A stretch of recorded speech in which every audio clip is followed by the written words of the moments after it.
Hey everyone, welcome to today's podcast. We're talking about, let me fix this first. How to stay on track with your weight loss when you're not feeling it. This is going to happen and it's going to happen a lot. So you better have a strategy to deal with it. And if your strategy is that you're just going to be 100% starting on day one all the way till you reach your goal, I think you're going to be in for a big surprise that that's not going to happen. So what's the alternative? I think we have to strategize for times when you're not feeling that motivated, that great, when you're tired, depressed, frustrated, annoyed, any number of negative emotions or negative situations that can get in your way along this journey. And so how do you deal with it? I think the most important thing is, again, to strategically plan for it and to have a couple different options at your disposal. We can't just go 100 miles an hour in one direction. We can't expect that. It's never happened. It's never going to happen. So we need to be able to have the ability to take our foot off the gas a little bit, but still stay engaged. And that's the key part. So I want to take it back to the mindset that most people approach their weight loss with an all or nothing mindset.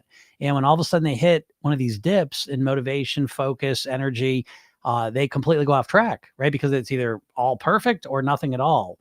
We got to get out of this mindset and replace it with an all or something mindset where, again, when everything's going great, super, hit it all, do everything perfect. I'm not opposed to that. But when you wake up and you're not feeling it for any number of reasons, we want to have some other plans in place that are easier for us to continue with when we're feeling that way. And again, I would suggest ideally at least 3 plans. One where you're feeling perfect and everything's going great and you're hitting everything, doing it all. One in the middle when you're just not feeling that great, but you're still able to do it. And then a minimum one. And I think this is probably the most important one ultimately, because in Program Yourself, then we always say, consistency beats intensity. Intensity is great, but it's usually short term. Consistency is what's going to get you the long-term results you're truly looking for.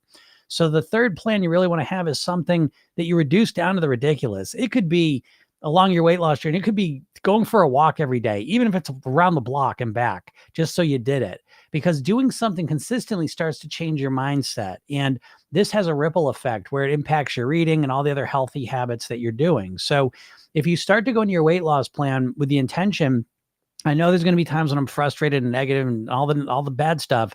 What is something even in that situation I could still do just to feel like I still got a foot in the game? I'm still doing something. This mindset has saved me so many times. I can't tell you. There's so many times, so many days.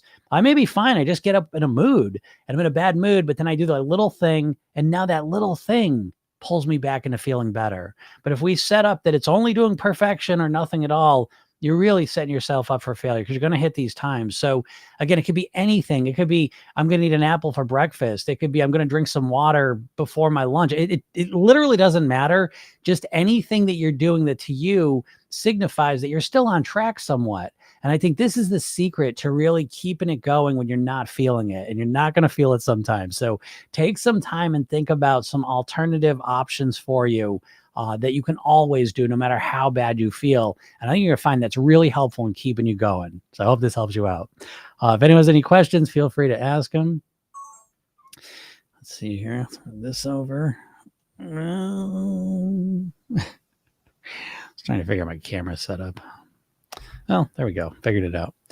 Yeah, if anyone has any questions, feel free to ask them. And I'll get to them. That's weird.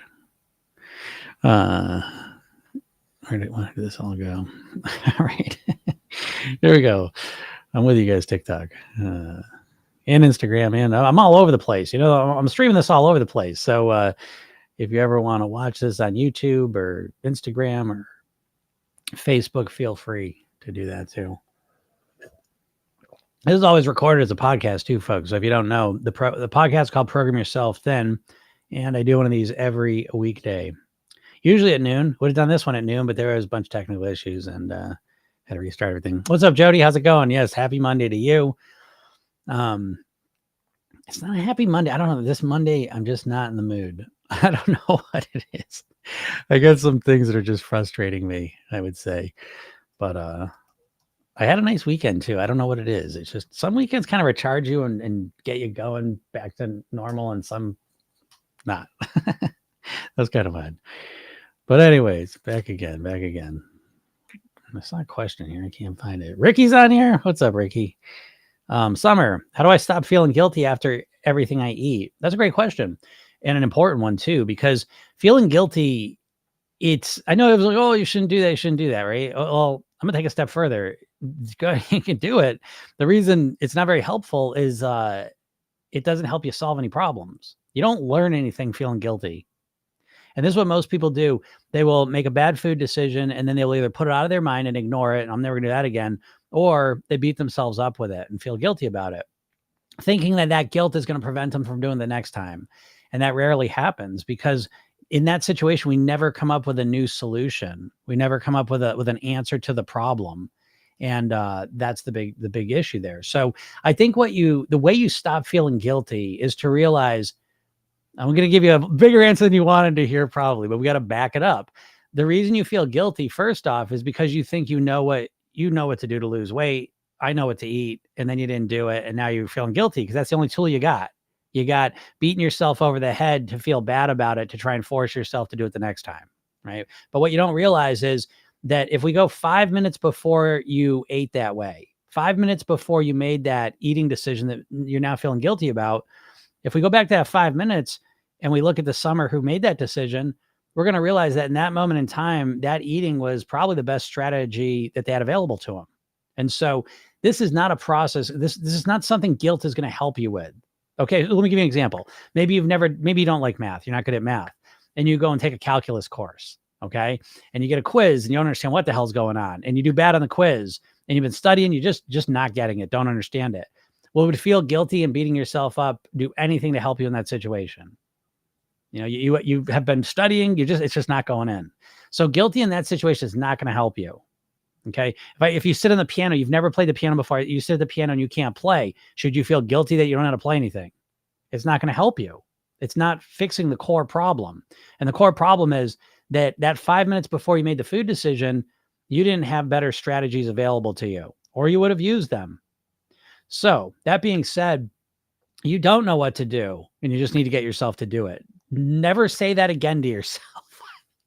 It's almost never the truth. What's more accurate most of the time is you didn't have the strategies available to you. So if we go 5 minutes before you eat the thing that you're now feeling guilty about, we'll notice one of two things most likely. One is that you were really hungry, or you were in a bad mood. Most likely, one of these two things was at play. And in that situation, the food was there in front of you and you ate it, or you went and got that food because you were thinking about it.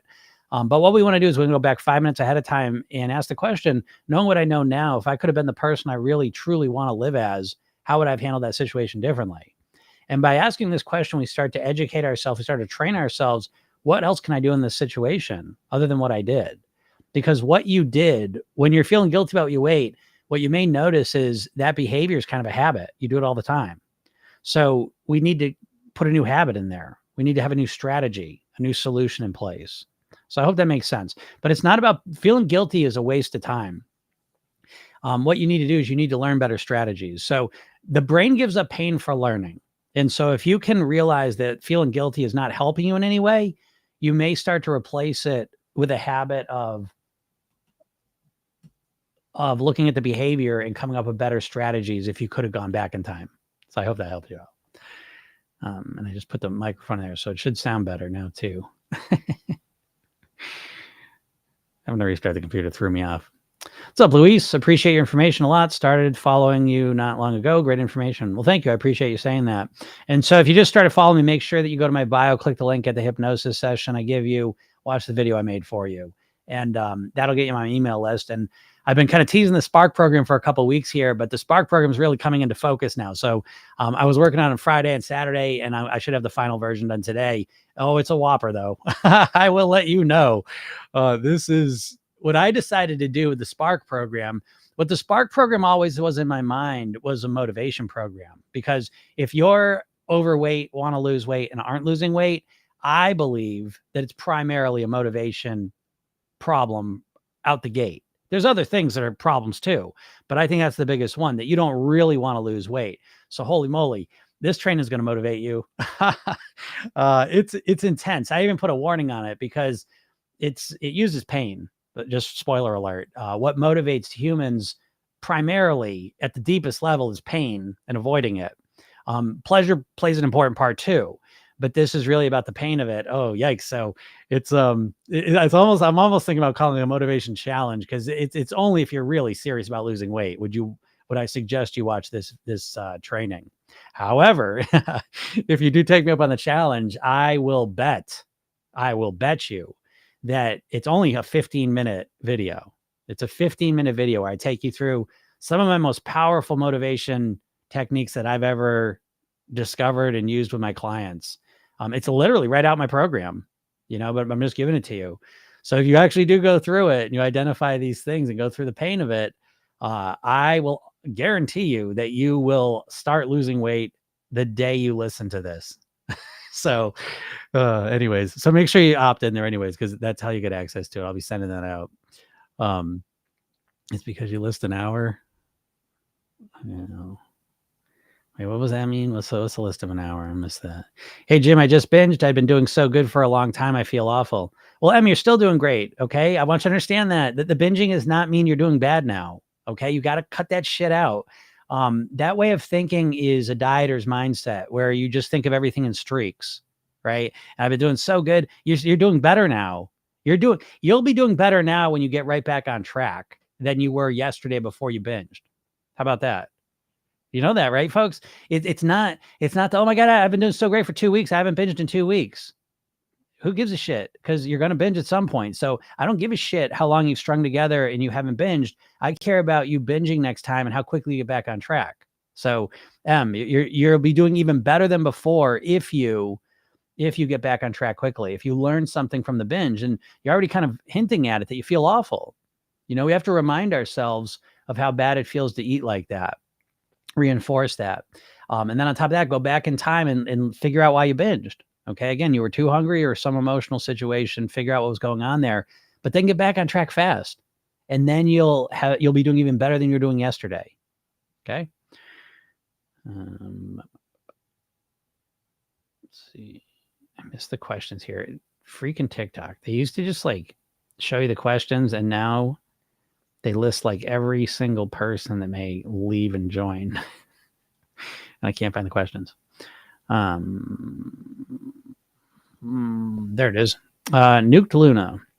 How do I keep myself from eating more today? It's evening in my country and I've had dinner. Yeah, the evening eating is a big challenge, right? For most of us. That was my big challenge. How do I keep from eating more today? Well, the first step is you got to make sure you ate enough today. Okay. You're not going to be able to not eat tonight if you have been over restricting all day, right? Because you'll be too hungry and it'll be too hard, most likely, most days. So stopping eating at night really requires a more holistic strategy. Dieters tend to look at just the moment and just think willpower is going to fix everything. So they've really restricted all day. Now they're really hungry at night. They're going to try and fight against nighttime eating, and they're just going to do it through willpower. So the first thing is to make sure you've eaten enough so that you know that. Then it becomes kind of it depends on you. You know what I mean? So without knowing a whole lot about your situation, what you're looking to do is create strategies to get through the evening with no food.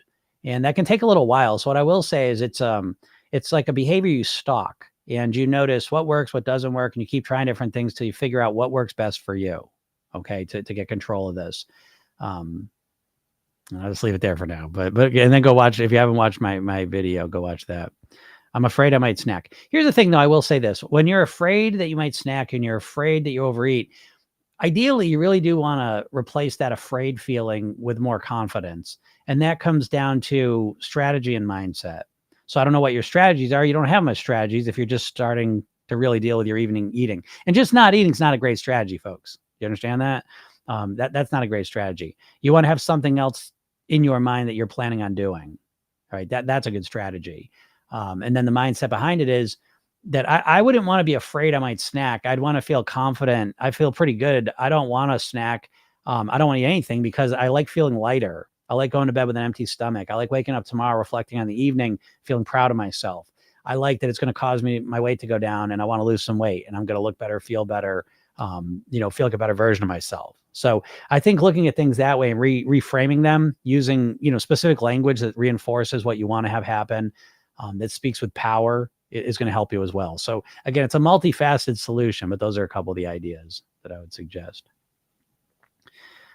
Jay, love your TikToks. You've helped me alter my mindset so much. Well, thank you, Jay. I'm glad. That's why I put them up there. So yeah, my mission is to help as many people as possible live at their goal weight. And the only way to do that is to take control of your mindset. So I'm glad that's helping you with your mindset. That's why I make them. What's up, John?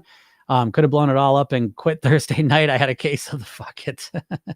Yeah, I get it. I get it, John. That's, I was just talking about. I don't know if you heard the beginning, but like, yeah, how do you keep going when you're just not feeling it, you know? And so you're in that now, John. So I'm so excited for you. And you're going to have that. You're going to have more of that now because you're like, if you don't know, John started in my program in January 1st, and he's a keto, intermittent fasting, workout, dieter guy until then.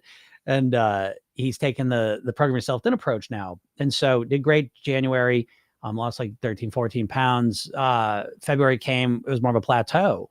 And then the weight came, re-kicked a little bit, but now he's in there and he's made a commitment for a year or two on top of it. So, but he's in brand new territory, right? Because most dieters, and again, it's almost not even a time thing. The time thing could be a couple days, a couple weeks, maybe a couple months where you're doing everything perfect. But at some point, most dieters, then they just stop doing that. It's literally the all or nothing thing. So when you get into this gray area where you have a week where you start the week in a pissed off mood and your eating's not great, it's not horrible. You know, that's where John's at now because we work on long like strategies. So that it's not this all or nothing thing anymore. But even within all or not, even within all or something, when you're doing, you got different strategies, you're still gonna have different moods and how you're doing with things. So there are going to be weeks when you eat crappier than weeks when you eat well. That's what happens. But this is John. For John, this is his first time in this territory where he's really learning to navigate the gray area. What do you do when I'm still on track, but now I don't feel like doing anything, but you're still kind of doing stuff? It's very weird. So I'm excited for you, John. So again, that's part of the process. Welcome to the program, right? That's what I say to you now. You're really in it now. And that's the fun part because this is what you want to manage. This is the stuff that's going to dictate your results more than anything, way more than being able to follow keto and intermittent fasting for 2 months perfectly. Who gives a shit? Who cares? I don't care if you can follow those plans perfectly for 2 months and lose 40 pounds. I care what's going to happen the third month, you know? So, yeah, I get it, John. So I can't wait to talk about that though, because that's what I mean. Like it's when y'all don't want to hear this because again, as a dieter, you think you're just thinking everything's built around perfection. Your success is built around being perfect, being on streaks, not overeating. You're making all the right decisions. But I'm here to tell you the most important part of managing your weight long term, mastering your weight, is the ability to kind of navigate this gray zone when you do get in a bad mood and your whole life you've used food to kind of deal with your bad moods. And so even if you go and use the food to deal with the bad mood in this context, you're still understanding it. You're more mindful of it. You're more aware of it. And you get to their point, maybe you eat all the food and you say, you know what? I don't feel any better. And that's when the change really starts to begin. So yeah, I'm excited for you, John. That makes me happy. And I can't wait to talk about it now though. Because again, folks, when y'all get the case of the fuck it's, what happens is you say fuck it and then see you next year, right? You do your diet thing for a couple days, weeks, or months, and then you get like, oh God, I just want to quit. And you do quit, and then you don't do it again for another 6 months, year, 2 years. You see what I mean? That's the problem. So as I always say, that the most important skill of weight mastery is the ability to get back on track quickly, because it's that over time makes the biggest difference mathematically, statistically. It's not the how long can I string together a couple days or weeks of perfection. So great job. What's up, Colette? Hi, new to watching you. Well, welcome. I'm glad you're watching. And as I said, anyone new here is make sure you go to my bio, click the link and get the hypnosis session, get on my email list. Got a bunch of cool stuff on there. And the Spark program is the coolest of it all. It's so exciting for me. I can't wait to see what people think of this. Eating feels like the only way to deal with my emotions like stress. I get that. Lena, I know that's not it. Lene. Lean. That can't be it. Lene. Maybe Lene.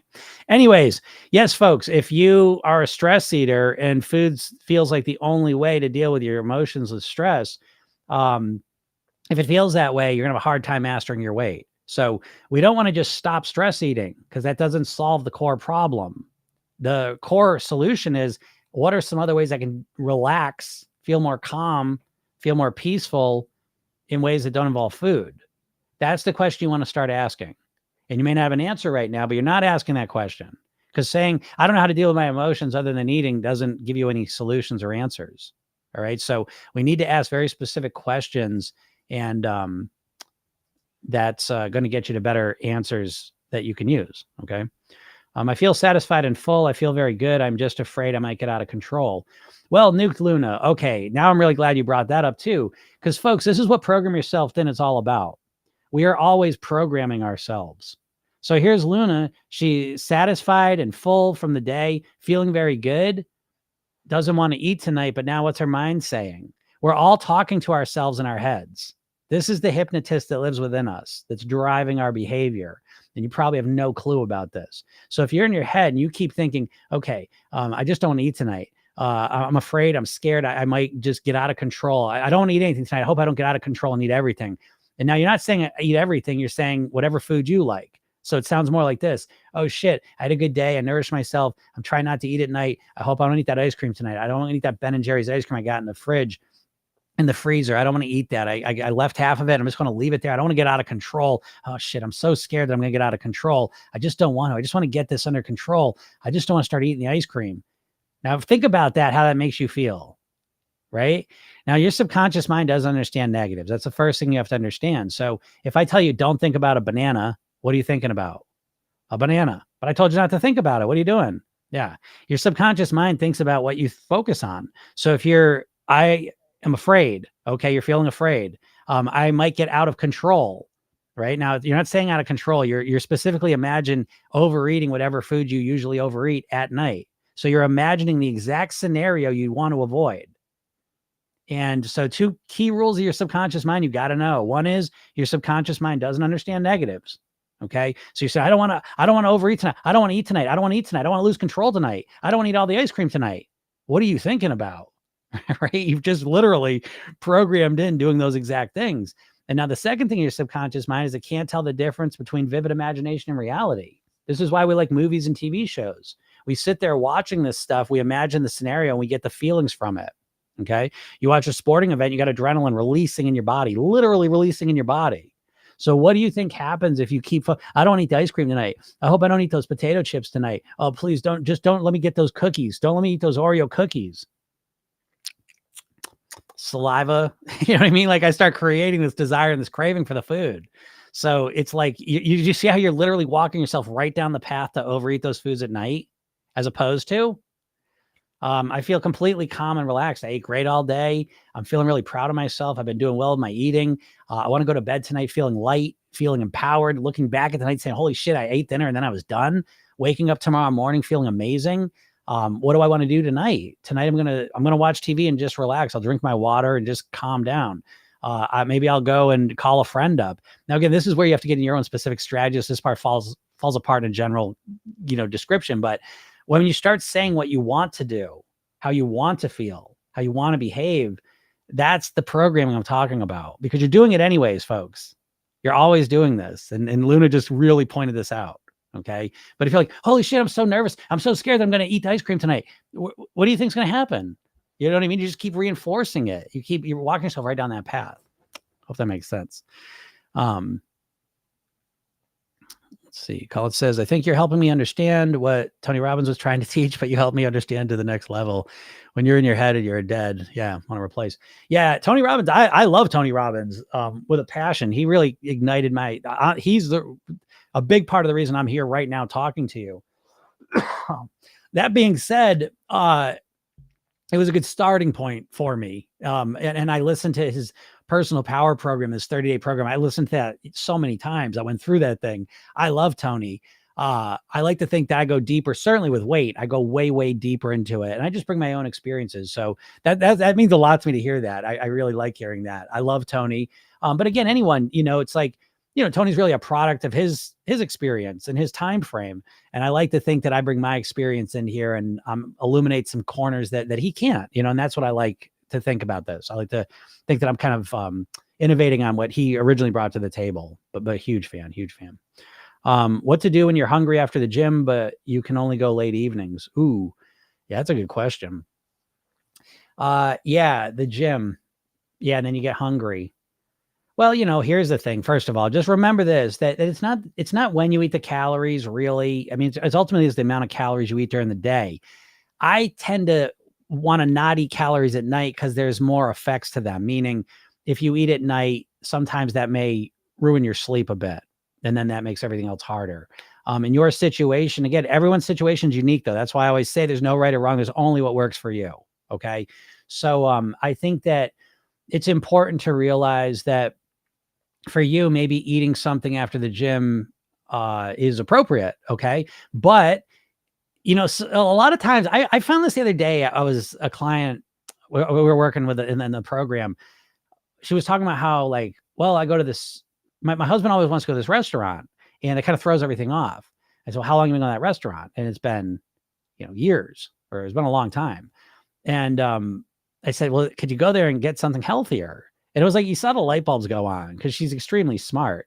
But we all do this, that we kind of get in these patterns where we say, well, I always got this restaurant my husband wants to go to, and I can't, it sabotages everything, But it's like, we take a step back and say, okay, what's a solution I could implement there? As soon as she thought that, she go, oh, I could ask him less sauce on the thing. I could absolutely cook the chicken differently, So it's like, once we get, this is one of the core things Program Yourself Thin does. Most of us are problem-oriented thinkers. It's hardwired into us. So you could be an optimistic person. Doesn't matter. We all have a negativity bias. We all focus on the problem more. I work almost exclusively with perfectionists and overthinkers. And they especially do this because they believe if I think about this long enough, I'll get to the reason why, and then that'll fix everything. Nah, not so, unfortunately. So, moving over to solutions is a magical thing. And this is why my clients get such amazing results so quickly, because it's like, once they take all that brain power, all that overthinking, and aim it at the solution, it's magical. Okay. But here's an example of this, that you in your head might be saying, I can't eat after I go to the gym. And you're saying, I can't eat. You get home, you're really hungry, and now you eat, but now you eat all the wrong shit and you overeat it. And what I would want to be saying is, because you've been saying, I can't eat, I don't want to eat after the gym, you might have stopped yourself from finding a better solution. And so we want to get solution to say, okay, ideally I wouldn't want to eat after the gym, but I'm really hungry and I'm uncomfortable and I don't like it. So I'm going to eat something after the gym. Now, this is the magical question. What can I eat after the gym that would be the best for me, that would satisfy my hunger, that's something I relatively enjoy and isn't going to sabotage my results that I'm working towards? And now all of a sudden you're putting all of your energy into a solution that's custom made for you and your situation. So I hope that helps you out. Lena says, thank you so much. I followed you for a while and I feel like you were the only one with good advice. Thank you. It does feel like that, folks. I kind of joke, but I kind of don't, because I always say this, that it seems like 99.9% of the weight loss industry is always just telling you what to do. It's always like the perfect plan, perfect workout, perfect, eating strategy to lose weight quickly. And no one ever shows you how to get yourself to do it consistently. I like to think I'm really in the real world, working with real people, helping them master their weight. And the very first thing that you run into when you do that, especially what I do, again, I'm not like a personal trainer where people are fired up and motivated and then they go there and they're working out. I'm working with people when they're feeling down, when they're depressed, when they're having an off week. And so what you quickly realize is you need shades of gray. You can't have just black or white mindset. People aren't always perfect, and then they can't be. And that's what a lot of people are in their mind are trying to do. So I think a lot of the advice that I've been doing this for 20 years professionally, and I've done almost 6,000 private weight loss sessions. And so what you start to learn is genuine, practical, real strategies and advice for real people to help them in a real world context. And I don't think you get a lot of that, So I appreciate you saying that, though. That means a lot to me. Colin says, got a rebounder. So much joy. Yeah, the rebounder is great for sure. Yeah. Why does it feel like it takes so long to lose any real weight? Yeah, that's a great question. I mean, A, humans are just impatient to begin with. Okay. But B, this is the bigger one, I think, is contextually, all of us have been programmed by the diet industry, right? Think about this. The diet industry has been in our ears our whole lives. For real, right? We've been exposed to millions of diet ads in our lives, and every single diet ad is the before and after picture and how long it took to go. So we now have ridiculous expectations of what weight loss we can achieve because we've had bullshit marketing pumped into our brain since we were born. And so that's a huge part of why it feels it takes so long to lose any real weight, is your timeframes have been drastically manipulated by the diet industry. Now, The diet industry does this, because obviously everyone's impatient and that's very appealing to people. I want the fastest weight loss possible. However, the second reason the diet industry pumps this into your head is because they don't want you to lose weight. The diet industry is the food companies. So they pump this bullshit into your head because you do want the fast results possible, but they also know it's the least effective results possible. So to give you a point, what I mean, it's like, if you wanted to play the piano and you ever played before and you're like, I want the fastest results I can get, well, you start playing 10 hours a day. Sounds like a great strategy until the end of the next day you wake up and your fingers are cramped up and you hate the piano and you can't get yourself to play anymore. But that's what you're doing to yourself weight loss wise. And it all starts because you're so impatient. So what I would suggest to you is that you really shift the focus from weight loss of getting to your goal weight and start shifting it to the weight mastery, which is a focus on living at your goal weight. And I think this starts to change things dramatically because weight loss is just focused on the scale and how quickly you're losing weight. You don't give a shit what you got to do. Fast? Okay, I'll do it. No more carbs? Okay. No sugar? Okay. 1,200 calories? Okay, I'll do it. I just want to lose weight. Right? Because in that context, you're not thinking about what you're going to do after you lose the weight. Because I ask people that all the time, and it's very triggering to them. Jim, I'll think about that when I get there. I don't want to talk about that right now. Of course you don't, because what's going to happen is you're going to realize I can't do this very long. Okay. So living at your goal weight is a whole different thing. It's a different goal. I don't give a shit how fast you can lose the weight. I care how long you can live there. So the focus of weight mastery is really not the weight loss. It's the process. It's the strategies you use to lose the weight and then live at your goal weight. And if it's an unsustainable strategy, I don't care about it. I only care about sustainable things. And so ironically, what ends up happening is instead of just looking at the scale and how quick is it going down, because that's the only validation you're getting because you hate what you're doing, is instead we start to really focus on what we're doing consistently and how easy it is. It's just working. Holy shit. And the weight comes off as it comes off, but it doesn't matter because our focus on the strategy I'm using is simple, easy, and sustainable. And so now that I've made this shift and it works and it's easy, the time frame isn't as important. And we change our time frame because there's a great saying that most people overestimate how much weight they can lose in a month and underestimate how much weight they can lose in a year. So yeah, it does feel like it takes so long. Some of that's real, but most of it is conditioned into us by the diet industry. And so, yeah, we got to change that. That's why I would say, again, you've got to change your mindset if you're going to live at your goal weight forever. Friends, family keep bullying me for trying to diet because I'm fat and they say I'll fail like always. Yeah, I mean, that's going to happen. You're obviously around people that are very unsupportive. But, I mean, they're right about the diet piece, though. I mean, to be honest, let's face it. This, too, because you can't get yourself started because you can't stand anymore. You can't even tell anyone you're going to go on a diet because you don't even believe you're going to do it. So that one part, I think that sticks with you so much because it's true. Right? What do you want, folks? I always say this. I'm here to be honest with you. I'm not going to tell you what you always want to hear necessarily, but I'm going to keep it as real and honest as I can with you. But yeah, if people are bullying you and being dickheads and saying things like, oh, you're going to fail like you always do, and you're trying to diet, if it's really resonating with you, it's because there's some truth to it. And most people can't even get started on a diet because they don't believe it's going to work long term. Everyone knows you can just start doing crazy shit and lose some weight. But after a while of doing that, most of you here have probably been trying to lose weight for decades. And at this point, you've lost weight on crazy diets and put it back on. And what ends up happening is you start having this belief that no matter what I do, nothing works. And now that's why you can't even get yourself to start a plan.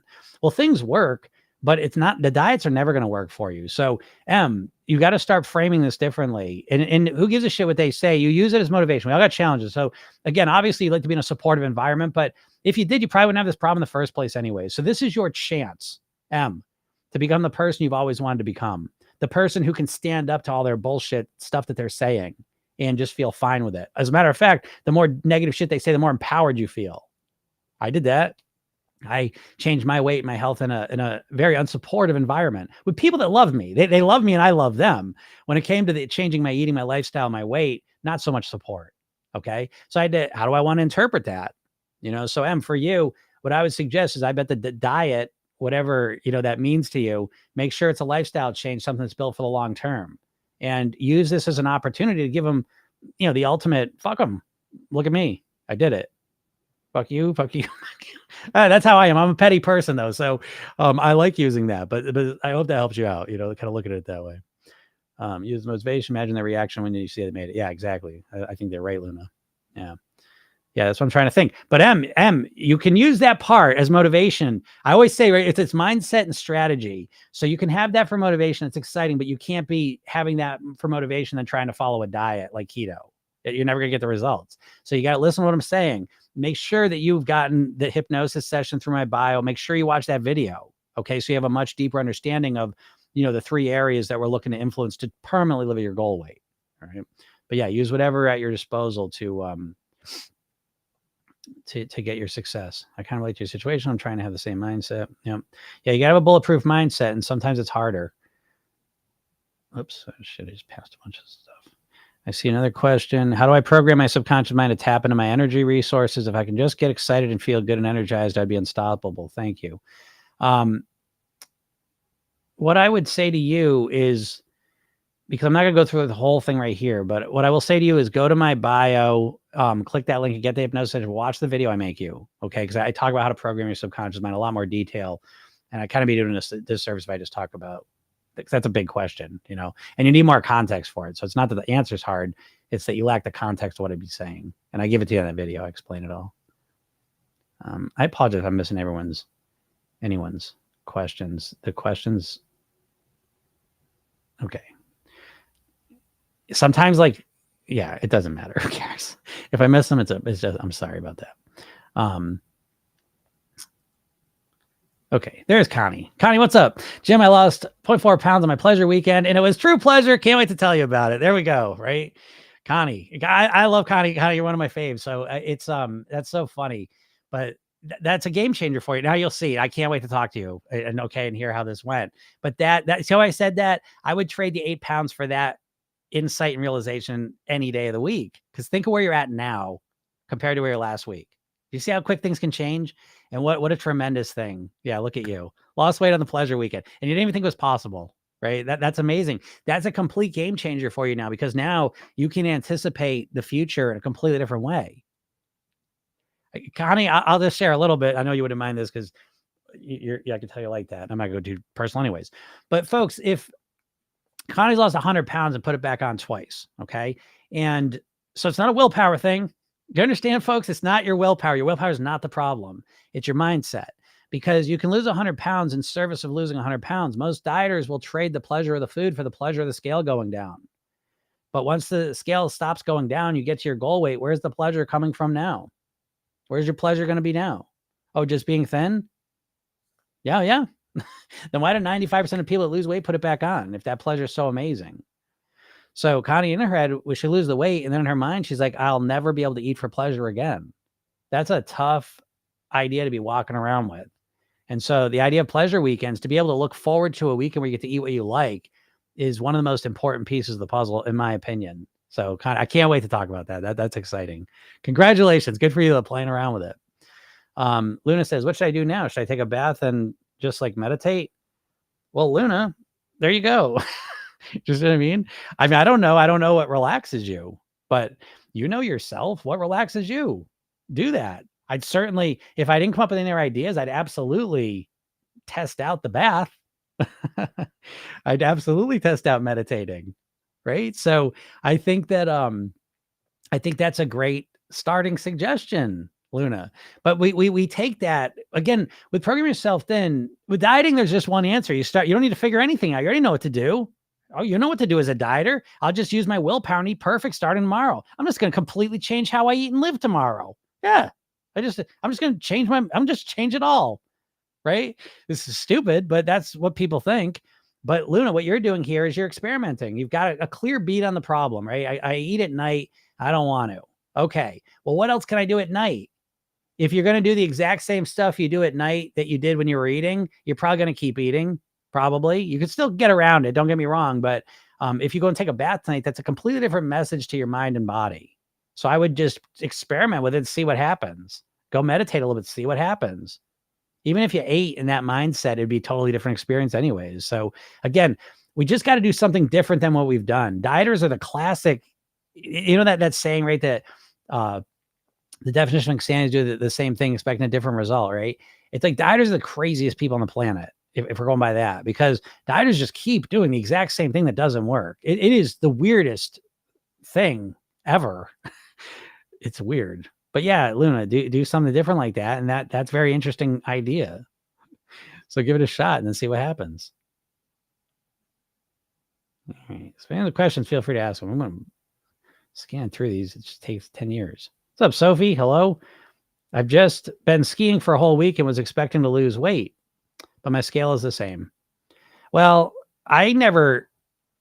you just never know. I mean, I never would expect weight loss with an odd, first of all, a week's nothing. Okay. First of all,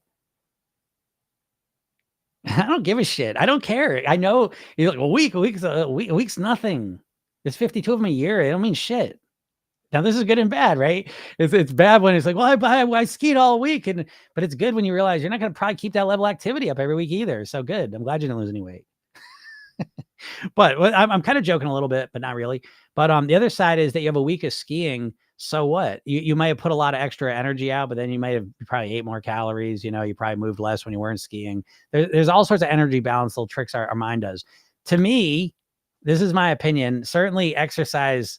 I like exercise for sure.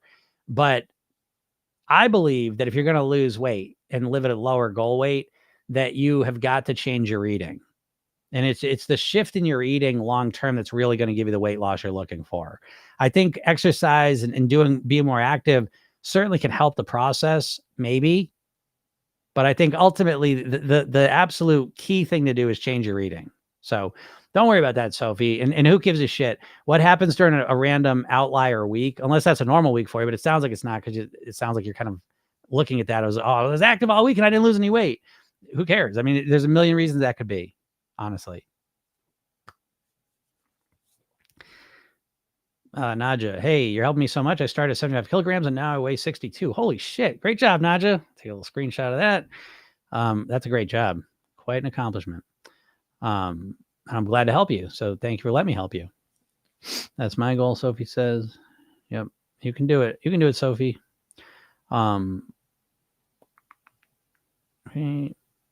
Julie says, so what to eat after the gym? If I was going to eat after the gym, and I'm not a gym guy, so I don't have a great answer, like in terms of like, if you're asking me like, what should I eat at the gym to build muscle and lose fat? I don't know. But if you're asking me, like, I get home from the gym, like someone else said that, they're like, I get home from the gym later and I don't want to eat at night, but I'm hungry, And so in that situation, I don't know, like if I'm just talking calories, just again, not muscle building, that's not my specialty.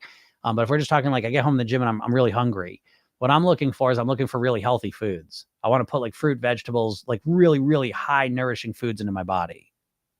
I wouldn't consider protein shakes on that list. So I would want to focus on fruits, vegetables, greens, beans, things of that nature, starting with fruits, then vegetables, and then moving down the list. But yeah, that's probably what I'd put in my body.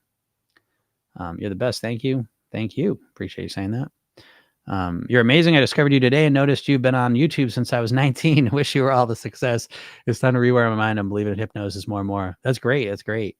So you were 19. Holy macaroni. I've been on YouTube forever, but I haven't really taken it serious yet. I don't know what it is. My biggest social media channel is TikTok.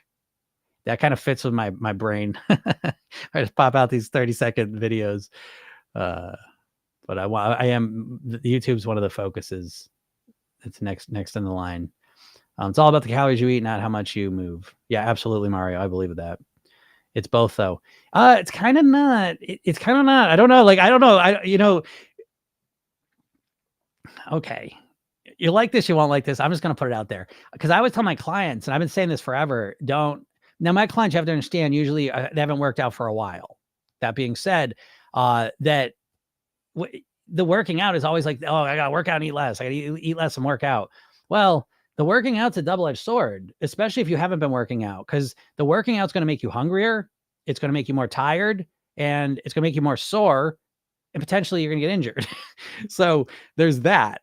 And then there's the other side. I just read, I don't know if you'll buy into this or not, but the other side of working out is really this energy balance piece, that when we work out a lot, our body extra relaxes, and the other times here's where I come out with this. I know you're not going to believe this. I didn't believe this until I just read this. And it was a study they did, because they always say that the reason our weight's going up is because we're more sedentary. That's bullshit, by the way. That was bullshit before this study. But anyways, our calorie consumption's gone up almost exactly the way our weight's gone up. We eat more calories. That's why we have a weight issue. It's not because we're more sedentary. Anyways, they did a study where they went and studied these hunter-gatherer people, and they were checking them against modern day people. And what they found was fascinating is they were both burning the same amount of calories. And you say, what? No way, Jim.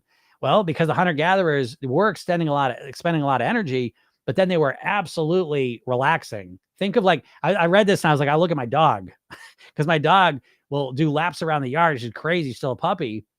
And then she sleeps the other 22 and a half hours of the day. So it was much more of a lifestyle like that. So all being told, they said the calories are similar. So buy into that, don't buy into it regardless. One thing I do know for a fact, and this is why I have not recommended, well, on top of the fact, I don't really like working out that much. But the main thing is that, again, it's going to make you hungrier. It's going to make you more tired, and it's going to make you more sore. And those are three things that drastically lead to overeating. So, and the idea that you're going to burn those calories off, it's mathematically not a good strategy.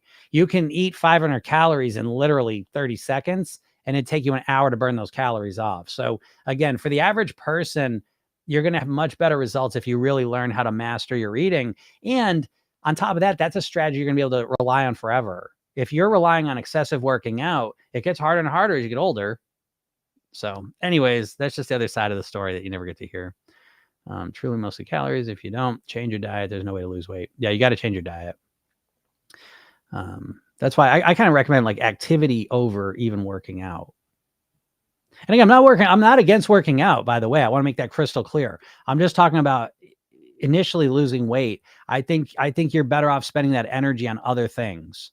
I think getting yourself to work out takes so much energy and has a lot of negatives with it that it's not worth doing in the beginning. That's what I think. So take it or leave it. Eric says, hit the 10-pound milestone Friday and excited to travel this weekend and learn how to adjust strategy for that. Super job, Erica. That is awesome. That is great. Milo the dog, I'm on Weight Watchers. Nice. I seek to be supportive here.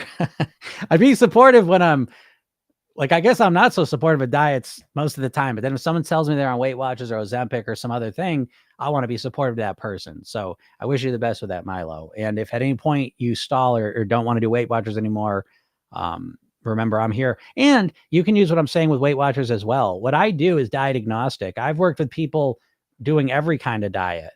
Initially, they usually stop, but I've worked with people doing every kind of diet. So I wish you the best. And I think what I'm talking about here will absolutely help you succeed with that as well.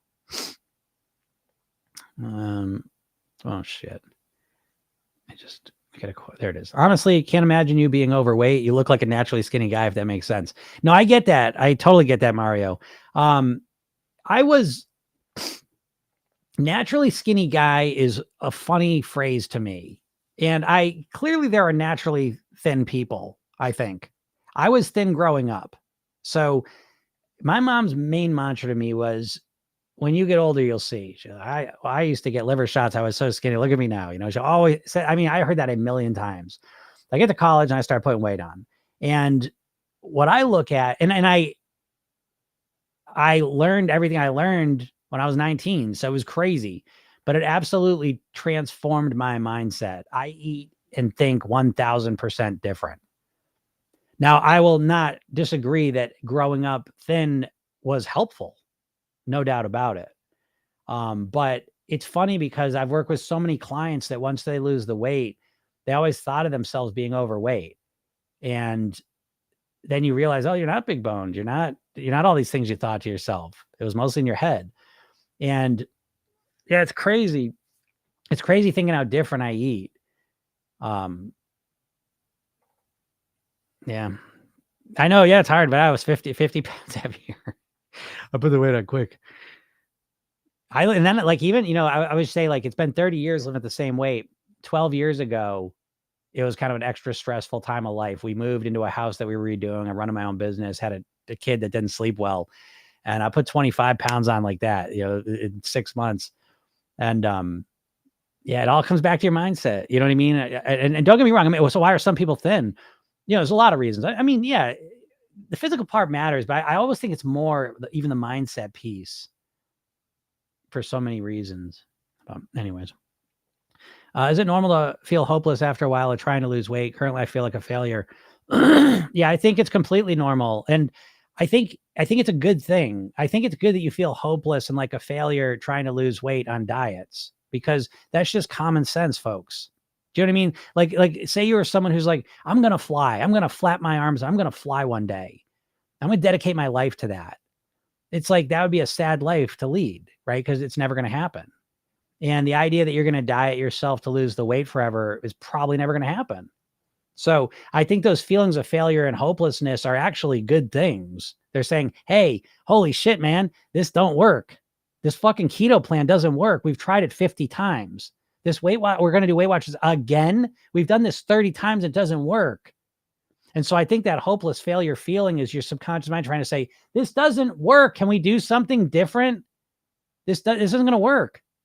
And then eventually you get to the point where you can't start anything, but it's primarily because you don't even believe it's going to work. Like you don't believe it's going to work right now. And why do you not believe it's going to work? Because it doesn't work. Listen, 82% of the population at this point is overweight or obese. Could we have more diets to choose from? The diets don't work. So that feeling is a good feeling because it lets you know it's not working. You're not accepting that message. You're not hearing that message. But, I think it's a good thing. So you feel like a failure because you keep trying to do something that doesn't work for you. So what I would suggest, okay, so please go to my bio, click the link, get the hypnosis session, and watch the video I made for you. All right, because that'll start to put you on a different path. And the different path is this, Mario, that what you've been trying to do is lose weight. And what I would suggest is that you shift your focus to wanting to master your weight. And ironically, mastering weight's a lot easier than trying to lose weight. Because when you try and lose weight, what do? You try and do everything perfect on day one, right? And so you're going to start day one, no carbs, no sugar, 1,200 calories, no eating for 16 hours. I'm going to count every point. And you're going to try and do it perfectly. And you can't keep it up. And then you feel like a failure. But again, I go back to the idea. It's like if you thought the way to learn piano is you had to play 10 hours a day. Well, you're never going to be able to do that. It's too much, too overwhelming. And you're going to feel like a failure with it. And again, maybe you should because it's a shitty strategy.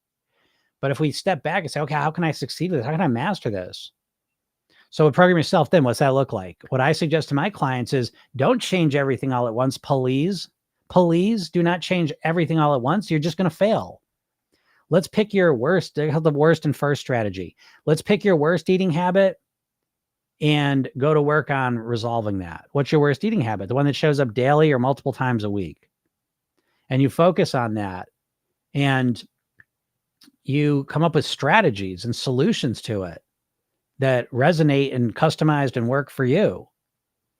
And then you work on making it better. You work on optimizing it. So it just happens automatically. It's easy. Then you move on to the next habit. You're probably 3 bad habits away from being very close to your goal weight.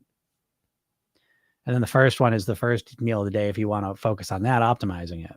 But yeah, that's what I'd say to that. Connie said, I never ever believed it, but you're exactly right. Yeah, I know, Connie. Once you feel, that's how all dieters feel that way. Dieters, you can get results if you do your crazy diet, but you don't want to do that crazy diet because it's miserable.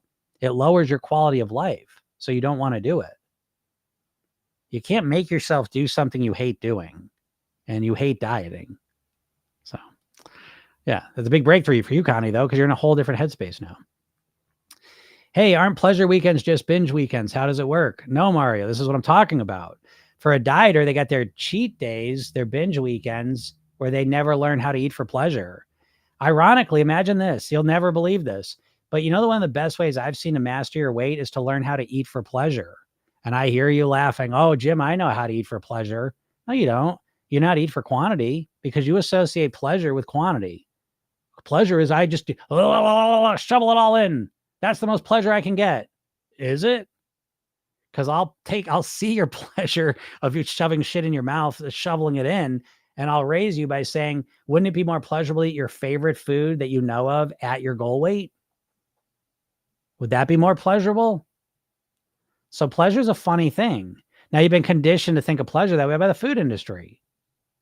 But yeah, pleasure weekends or binge weekends for most dieters, if they even allowed themselves to do that. And you can't, because you're all or nothing dieters. You're all or nothing. And you're mostly nothing. By the way, it bothers me when people say all or nothing because it highlights the all. You're nothing or all. Let's just be honest.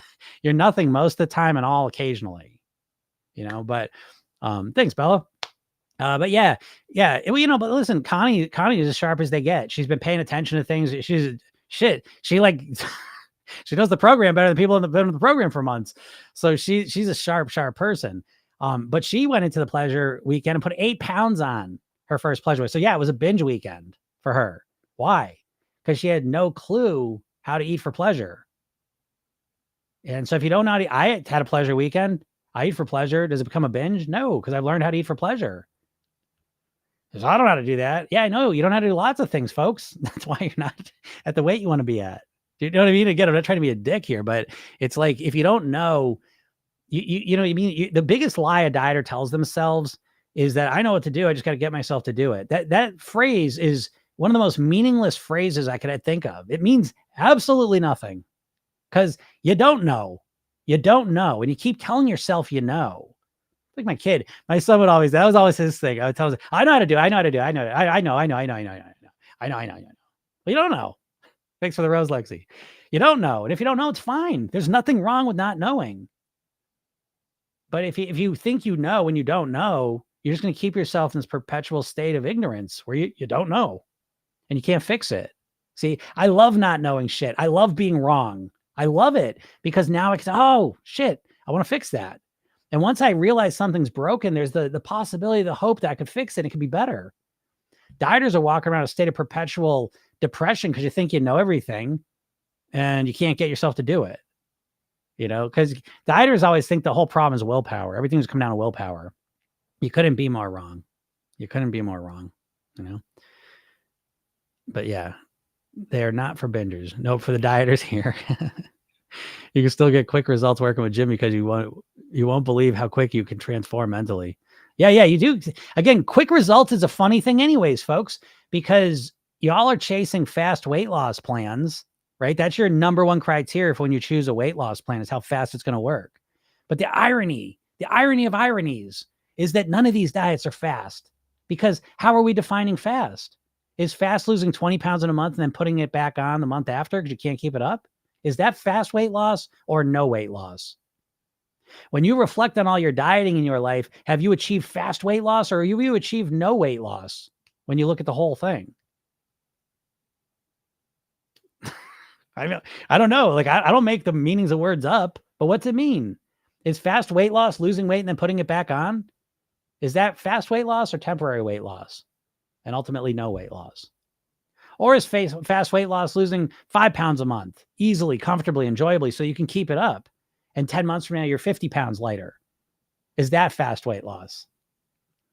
I guess we're all allowed to have our own definitions of things. So you can choose whichever one you want. But if you think fast weight loss is keto, intermittent fasting, the shit that you can do for a couple of weeks and then not keep up, then there's nothing I can do for you, because I just don't think that that's fast weight loss. But thank you for saying that, Connie. Yeah, when you get all congruent in your head, you can get amazing results very quickly. It's Not Broke says thoughts on celery juice every morning. I mean, there's nothing special about celery juice. So, my thoughts on celery juice every morning. You're here for those thoughts originating for the first time ever because I've never really even thought about celery juice in the morning. That being said, I used to do smoothies in the morning, but they have like 7 ingredients in them. Okay, so here's my thoughts. I would never juice celery. I would never juice anything because for me, in my mind, fiber is the most important ingredient to mastering your weight. More important than protein. I'll take fiber every day. So I'd rather chew on the pulp. If you're going to juice celery, I'll go into the juicer and grab the pulp out of it and start chewing on that as opposed to drinking the celery juice. So that's my initial kind of hot take on celery juice. But I would think celery juice would be a great recipe to be really hungry, to be malnourished, perhaps. to be in a woozy, weakened state. If that's all you're eating for breakfast, that's my thoughts on it. Carol says, yes, 100. Summer says, I don't know what to do. I just can't lose weight. I exercise every day and eat 500 to 700 calories a day. How long have you been doing that for, Summer? Mario says, oh my God, honey, that's very low. Please eat more and make sure you're counting right. Yeah, I would agree, Summer. I mean, something sounds wrong there, you know? Who I binged for 4 days. Now what? I'm losing my mind. Don't lose your mind, Mahoy. That you're in a great spot to learn something really profound for yourself. And what that thing is to go back in time and look at what triggered the binge. That's the first thing I want to know. I binged for 4 days, and I will, like, is it I don't know if you all, I'm hitting that age where I'm like, I got to check in and see if people are old enough to remember my references. But there used to be Johnny Carson used to host. You're really old when you're explaining who Johnny Carson is, right? Everyone know who Johnny Carson is? He's like, he used to the Kreskin, and he hold the thing and he give the answer. But I binged for 4 days. Now what? I'm losing my mind. So it's like when I hear binge for 4 days, I'm guessing what triggered the binge for 4 days. So over restricting. Open it up. I binged for 4 days. What led to it? So I don't know. I mean, what led to it though? So don't lose your mind. Let's figure out what was going on. You know what I mean? Let's understand what's going on. We always do things for a reason, folks. You don't do things because you're a shitty, bad person. That's such a crappy way to think about things. You use the best strategies you have available to you. So when you binge for 4 days, that makes me think you over restricted and got so hungry, then you lost control of your eating even for 4 days. If I get really, really hungry, I can't even satisfy that hunger. That's why I don't let myself get really, really hungry. Because as soon as I get really, really hungry, I can't control things. It's like I'll eat a lot, but I don't feel satisfied. So I avoid that like the plague.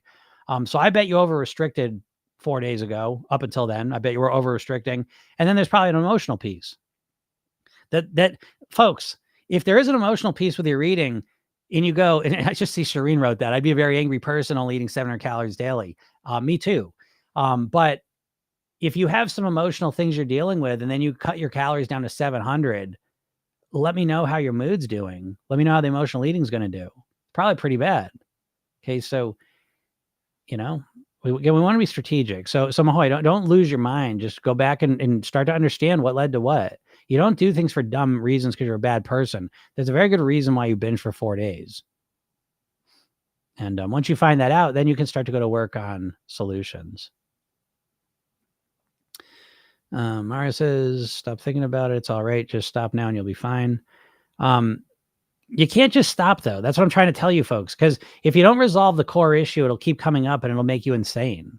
So you got to start to understand what is leading me to binge. You're not binging all the time. What you're doing without realizing it, because you're doing an autopilot, your subconscious programming that runs on autopilot, you're consistently doing things that are getting you into a state that makes binging the best option. And it's probably over restricting. And there's probably a lot of emotional stress in some capacity showing up as well that's leading you to binging. There might be some other things too, but those are the two places I would look for to start to unravel this thing and understand it. And then you could start to be able to stop it for good. Meme's friend, trying to change my night brain from anxiety about what I'll eat tomorrow to calm about good today. Yeah, I agree with that. I think anxiety is fascinating because anxiety is one of the clearest examples of how we hypnotize ourselves. We're all hypnotizing ourselves, folks. Every single person. You don't have to learn how to do hypnosis to do this. When you're feeling anxiety about tomorrow, it's literally hypnosis. You're here now today. You're imagining tomorrow and you're feeling anxiety about it.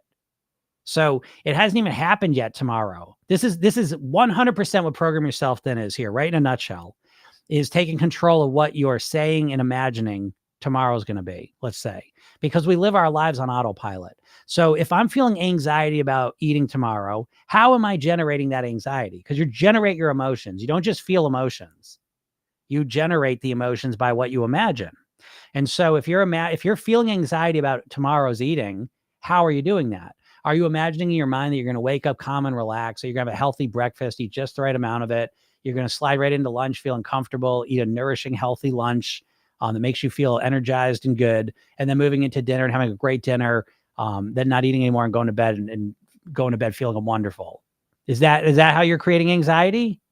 No, of course not. right? You're imagining, oh shit, I hope I don't have the donut for breakfast. Oh God, I don't eat the donut. Oh God, I don't want to do that. Oh, then I don't want to do that. And what you're doing is you're literally programming, you're imagining all the bad shit you don't want to do.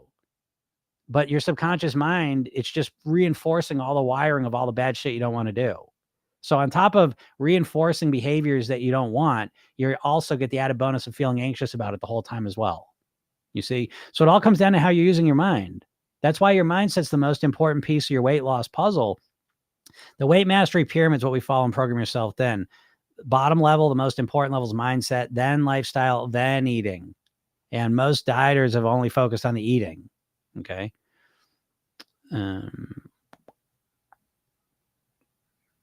Do you pay attention to calories? I don't pay attention to calories and I never have. That being said, I'm very like, I structure my eating. That's what I suggest all my clients, what my clients do. Because I think when you start getting the minutia of calories, I think we're now again, I'm not against, I like counting calories as a calibration tool just to kind of reference what you thought. You know what I mean? So I think that's a good thing. Like how many calories you thought were in things. You know, you track calories for a week just to see like what I thought and what is actually true. Am I close? But then once you've done that, I feel like it comes down to structure. So I eat the same breakfast Monday through Friday, the same breakfast. Lunch, I eat the same lunch Monday through Thursday. And my dinners Monday through Thursday are very similar. They're different night to night, but they're similar week to week. And so I know I'm going to get the same type of nutrients in my body, same calorie ranges. And so how do I know that? Because I have always looked at if I can structure my eating so it's somewhat consistent and stable, then my weight's going to be what my weight's going to be. And so this is how I lost weight. I started off, I knew what I ate very consistently. I started structuring things. So there was consistency there. Then I'd see where my weight ended up. And then what would happen is I'd look at my structure of how I ate and I would say, where would be the easiest place for me to cut some more calories out? And so I would be like, I don't know, I'll cut that snack out. And then I would do that for a while. And then I'd see where my weight ended up. So that was more the approach I took. It wasn't a counting calories every day, that whole thing. It was much more about stabilizing and structuring my eating so it was consistent and then noticing where my weight ended up. And then using that as kind of the blueprint that I started with and then working to optimize that till I got my calories, right, my weight where I want it to be. So I hope that makes sense. What's the lowest calories you'd recommend? Do you agree on 1,200 calories or lower? I don't believe in that because I just think for most people, 1,200 calories. Okay, let me back it up. This all comes down to your goal weight, folks. And this is really the framing. I don't know why I got to fucking say this all the time. It makes me bummed out. I'm not mad at you, Mary, for asking that question. But it's like this the state of weight loss in this world right now is just it makes me crazy because it's all because of corporate greed. It all comes down to, hold on a second. I just figured it out. Jesus, my office was so cold today. I just figured out my window was cracked like that and it's 100-mile-an-hour winds out there. All right, man, slow sometimes. So, okay. So backing it up, right? What's your goal weight? Let's start there. Okay. Now, most likely you're just picking some number that you've been saying for 30 years. It's probably some number you weighed when you were 18, 20, got married at this number, whatever. And it's just a number you keep saying. But what you got to recognize is that you can't just pick a weight. You can't because your weight doesn't live in a vacuum. You've got to take into account how you're going to eat and live. What a crazy idea. You know, this is one of those things. This is what I get so annoyed by because it's like the diet industry has caused us to not look at anything other than just that number on the scale as if it's some magical thing. If it was, folks, why did 95% of people that lose weight put it back on? You know, I know it's tough shit. I know it's hard things to hear, but you got to hear them because we got to work through them. And so we got to take into account whatever your goal weight is, pick whatever you want, but also take into account that you've got to eat and live a certain way to achieve that. And are you willing to do it? Because I find most people choose a weight that they are not willing to eat or live at. And this is like the original sin of weight loss, that if you got this goal that you don't want to achieve, this is where you're at, folks. This is why I say you don't want to lose weight. You're overweight and you don't want to lose it. I can almost guarantee it's because you don't want to lose weight. And it starts with this whole thing right here, that you're picking a weight that doesn't even mean much to you. When I was 18. No, well, you're 65 now. You know what I mean? Like even if you got to that weight, you're not gonna be 18 again. So we gotta just acknowledge that and move on. All right. And we gotta ask the question to shorten this up is, what weight is going to give you the best quality of life? We've got, and I asked that question because that's what you're always going to default to. You're living at the weight you live at because subconsciously that's the weight that gives you the best quality of life. Oh, Jim, I hate it. I hate being this weight. Yeah, I know, but you like eating and living this way a lot. And you like living and eating this way a lot more than you like the weight you keep saying you want to be at. So, this is the original bullshit you tell yourself is this right here. This is why I say, I don't think you want to lose weight. I'm getting very aggressive. I don't be so aggressive, but it's like, come on. Do you know what I mean? Like I see this so commonly, and people say, oh, I don't care what I got to do to lose weight. I'll do it. Yeah, you'll do whatever it is to lose weight, but you won't do whatever it is to stay there. So you can't start. So this all gets back to the 1,200 calories. So 1,200 calories, I don't know. You know what I mean? It depends on a lot of factors. I could live at 1,200 calories because I have such strategies for mindset and lifestyle that I could do it.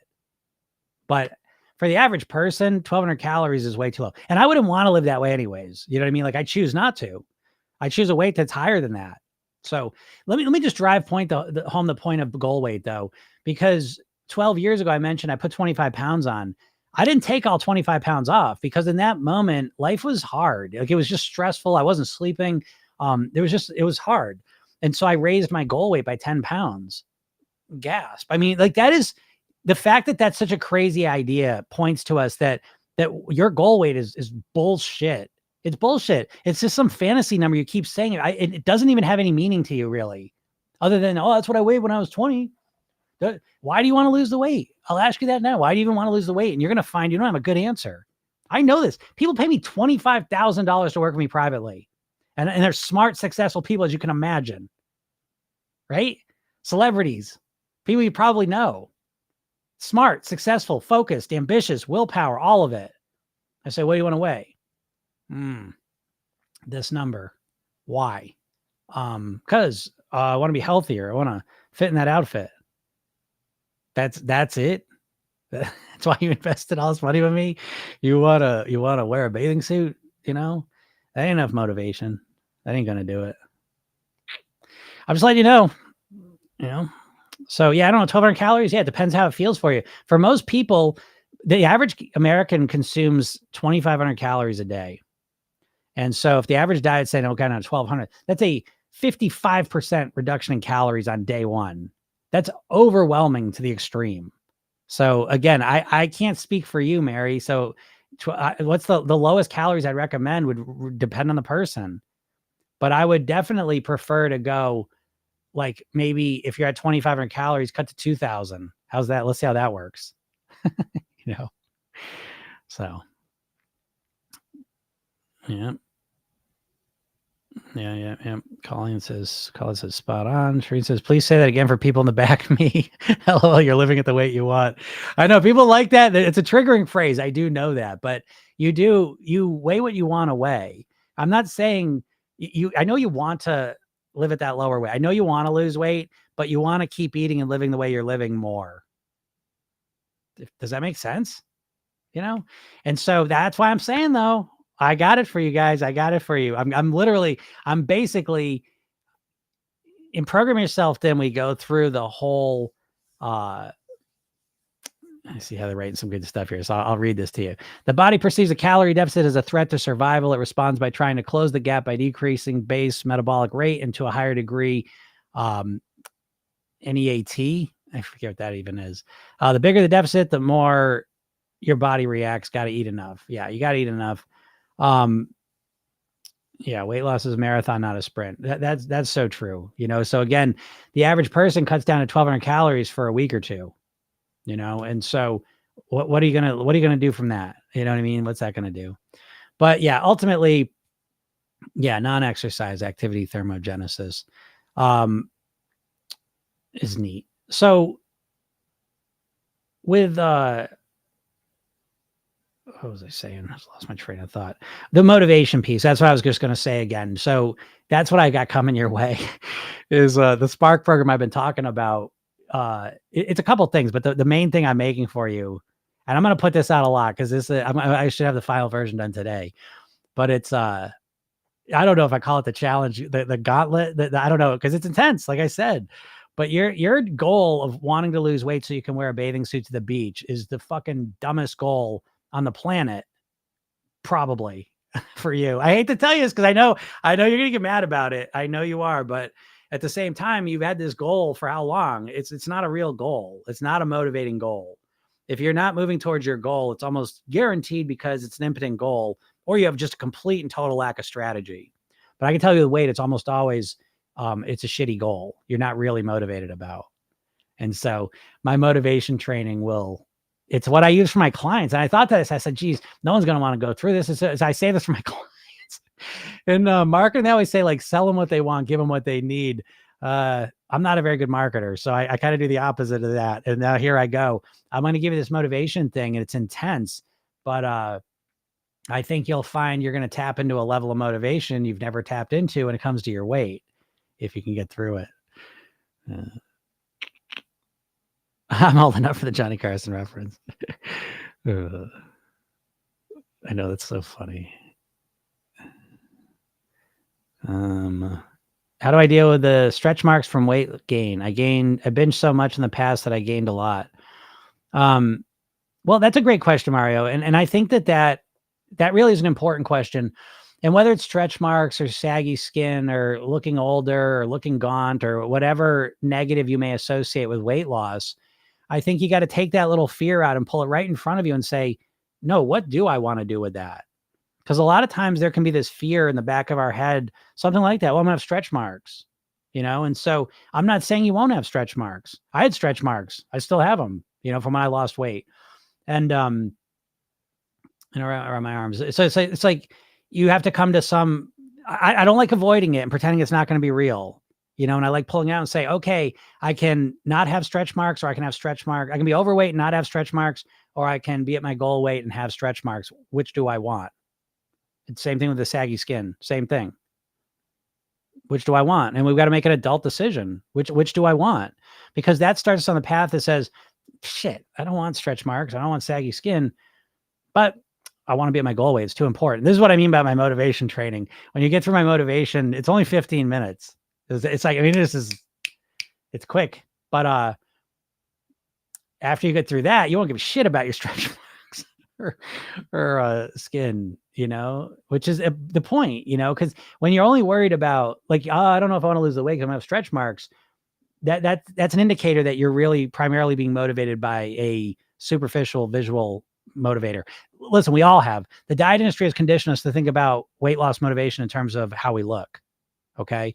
So, that's an extrinsic motivator. It's the weakest form of motivation, is what you want to look better. It's the weakest form of motivation. It's probably not going to get the job done. To bring the point home, it would be the equivalent of me saying to an alcoholic or a hardcore drug addict, hey, you should really consider quitting that stuff because you'll look a lot better. The alcohol puts extra weight on you. If you quit the alcohol, you'll lose some weight, you'll slim out a little bit, and you'll look better. Oh, you should stop doing the crack. Your teeth will look nicer and whiter and cleaner. Would that work? Do you think that would work? Why not? So your motivation to want to look better, I know you think it should be enough, but it's not, and it's never going to be. So we need to have more motivation beyond just how you look. You can use that too. Okay. Don't get me wrong. The wanting to look better is absolutely a piece of the puzzle, but it's a small piece of the puzzle. And if you want the rest of the pieces, again, go to my bio, click the link, get the hypnosis session, watch the video I put up there, but I'm making the new video and I'm going to have that to you. I'm giving you my Spark program. That's what this is going to be. There's a couple other things too, but this is the big one. And like I said, this is what I use in the program. My actual clients, people that invest with me, I'm kind of giving you a real shortened version of it to just kickstart things for you. But so I don't know how you deal with stretch marks. I would suggest you face them head on and ask yourself, do I want to be overweight with no stretch marks, or I want to be at my goal weight with stretch marks? I think that's the quickest way to get there, Claude says, 58 can relate to Johnny Carson, 35 years of being an RN, still in it. Body is not responding as it did when younger. Mindset and strategy is so important at this time more than ever. Talking about that leverage to create change. Hey, Colette, RN, yeah. You should definitely get the program, because right now, I don't know what's going on in the world, but in the program, my group program, it's all nurses and PAs. And so it's really funny. I think there's literally 6 or 7 nurse type characters in there in some capacity. So it's very interesting. But nurses, nurses are fascinating because, again, what I've noticed, now I'm biased, so now I think of nurses as the people in my program, but these nurses, they're obviously very, very smart. They understand the nutrition enough. They understand their body. They're all overthinker / perfectionist. And it's crazy how that overthinking mind that's not the problem. It's not the problem to be an overthinker. The problem is what you're overthinking. And what most of them are overthinking is the problem. They're focusing on why. And the problem, when you're a problem-oriented thinker, how it shows up is you ask questions like, what's wrong with me? And perfectionists love asking this question, right? Because you get this fast talking brain. I know you're all overthinkers and perfectionists. Listen to me now, because I know I talk fast myself. I'm talking all kinds of levels. So very quickly, these lives usually start at like 70. They kind of, the other people kind of get out of here. But what's happening is you're constantly looking for the reason why you're so screwed up and why you can't stick to a plan and why you can't eat right and what's wrong with you. But what you don't realize is that's become your hypnosis. You live in this trance where you're constantly asking what's wrong with you, because you think if you fix it or identify it, it's instantly just going to like solve it. And it's not. It's equivalent to me saying, like, I mean, you could read a book about playing the piano, but that doesn't mean you can play the piano. So knowing what's wrong with you and being able to do the right things that give you the body you want are two totally different things. Yeah, Colin's shocked. Yeah, Colin, I know. Yeah, it's funny. So yeah, if you ever consider the program, you should get in there because our group's kick ass right now. It's this group is just humming along. Wonderful group. Hey, I was doing so well last year, and since Christmas, I just can't seem to get back on track. I don't want to undo all my hard work. When can I try to get that motivation back, please? Yeah, I get it, Helena. So, or what can I try? What can I try to get that motivation back? Well, what I'll tell you, I'll give you the simple one. So, Helena, just make sure you're on my email list. So if you're not, I think you're on YouTube, it looks like. So it should be under here. There should be a link that you click. Go get the hypnosis session, watch the video, but you'll now be on my email list. And this week, I'm going to be sending out this motivation video I just made, or I'm just about to make. But it's 15 minutes. And you get through that, I would bet that'll help you tap into some of that motivation. We'll see. Because, you're right on the right point. You don't want to undo all that work. And right now, you're in the key spot. The reason you can't get motivated, though, folks, is with the typical dieter is nothing or all. Okay. And they do the all thing for a while because they're really focused and motivated. They want to lose the weight and they stick with it. Then what happens all of a sudden is Christmas came, the holidays came, they threw you off track and you couldn't be all perfect with your stuff anymore. And so you went back to kind of not exactly nothing, but you're lingering and you're not as good as you were, but you're kind of doing stuff, but now it's not getting the results you want. So now you're kind of languishing. You're probably putting weight on. What most dieters don't know how to do is to get back on track quickly. And so you're suffering that. I'm definitely all or nothing. You can't be all or nothing with your weight, And so most dieters, that's their kiss of death, is that they're all or nothing. You can't be all or nothing because life's not all or nothing. Holidays come, vacations come, good and bad situations in life come. So you need to have an ability to kind of ride those out and still stay in the game and then be able to get back on track. So again, go check out that video though, and that'll help you with some of those things. Memes from I was having great quality of life, feeling great. Doctor shot me down. I forget what you were saying. Let me look up some context for what you just said there, because I know you wrote something. Trying to change my night brain from anxiety. Okay, about good. Yeah, trying to do that. So I was having great quality of life, feeling great. Doctor shot me down. I'm not sure what that means. I don't do it. Just wanted your thoughts. I totally agree. Oh, very good, Mary. Yeah. That's what I think, obviously. I'm loving your hard assness. I know. I've calmed down again. I get all mad sometimes out of nowhere. Oh, I'm loving your hard ass attitude today. I'm so ready for sober weight loss. How much? How soon? I got 2 programs. There's 2 ways to work with me. And one's $1,000 where you work with me for 8 weeks. We have a group coaching program. This again, I mean, if you're really serious and you can make the investment, that's the best deal ever. If you can work with me for 8 weeks, even if you don't even go through the program, if you let me coach you, I can pinpoint your problems in seconds. Like, this is what I've been doing. I'm very good at it. I've done almost 6,000 private weight loss sessions. So I can tell you, like, what you think the problem is not the problem. I'll just put it that way. And it's hard for you to figure out what the problem is. The example I'll just show you. If you close one eye, look your nose, you see it. Close the other eye, look your nose, you see it. Open both eyes, your brain deletes your nose. Okay. That's what's happening to you right now. There are challenges and solutions that are right in front of you that you just are not seeing. And so I can identify those real quick. But yeah, you can go to Program Yourself. Then I'd suggest here, I'll tell you this, right? If you want to work directly with me coaching wise, in this group, I would suggest go to that link I tell you about, get the hypnosis session, watch the training, the video. It's about 25 minutes. And then I make you special offers and get a half off. But then the other one is you can just go through the program, and that's $300. But again, I suggest if you can do it, the program's amazing. Okay. So, that's great. But if you can work with me, I would definitely suggest you take that. What's your opinion on fat activist or fat acceptance here on TikTok?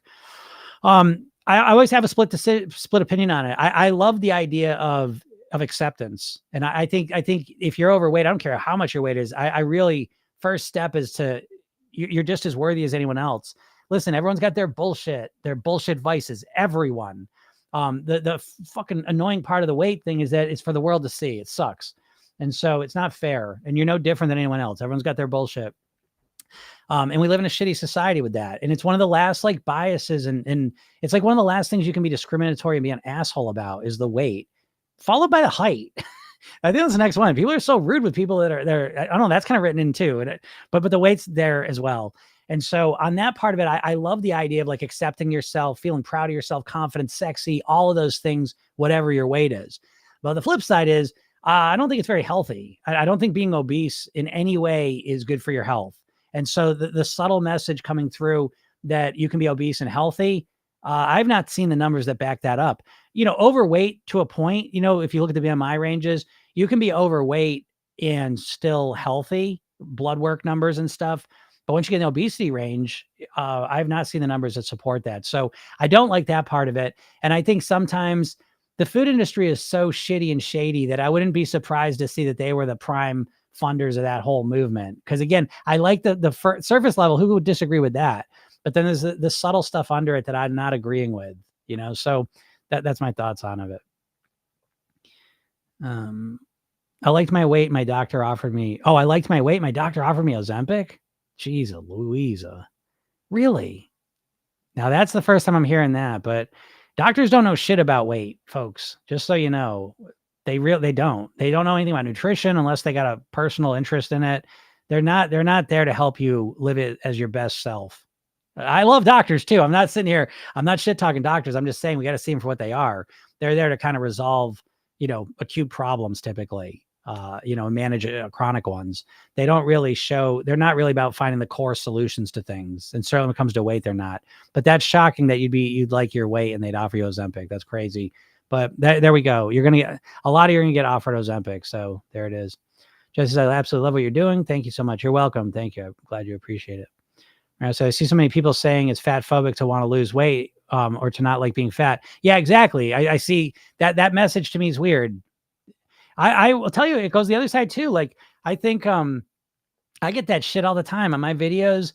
People are always getting triggered by my videos. And, I think it's very obvious to tell the context I'm speaking within, but I think there's a lot of knee-jerk dipshits out there. And yeah, I think it's crazy world that if you're overweight, want to lose weight, you could get your chops busted. It's just a crazy world, which is good and bad. But the good news is we can make up our own meaning. We can decide what things are going to mean to us, so yeah, it's like that.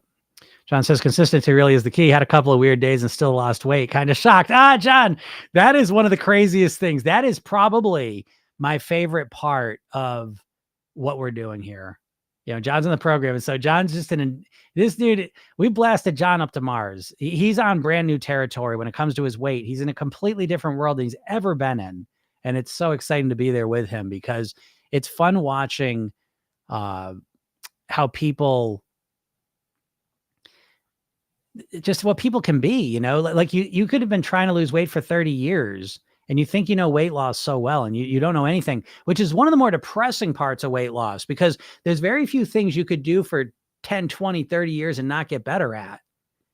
Weight loss is one of the only ones. And it's because dieting is a complete clown show. Dieting is a tactic and it's not built for you to succeed with. And so as you keep trying to lose weight with diets and failing, the big sad part there is that you start to internalize it as it's something wrong with you. When in reality, it's the strategy. It's not a strategy. It's the approach. It's shitty. It's horse shit. It doesn't work. And yet people keep trying it. So yeah, when I get these people in Program Yourself, then they're smart, they're action takers, but now they got a good strategy. And what happens to them is it's magical. It is over and over again. You just watch these people. It's like, oh my God. And it just changes everything. Cause you're so just at a core level, right? Y'all want to lose weight, you think? But if you think about your first instant reaction to losing weight is negative. It's pain. You don't want to lose weight because your instant reflexive association to weight loss is pain. Imagine this. What a weird thing. Why? Because you associate weight loss. Your first thing is, oh, I got to go on a diet tomorrow. I got to cut all the carbs out. Got to cut out to 1,200 calories. I can't go out with my friends anymore. Right? Whatever you're thinking, it's all negative stuff. So you don't even want to do it.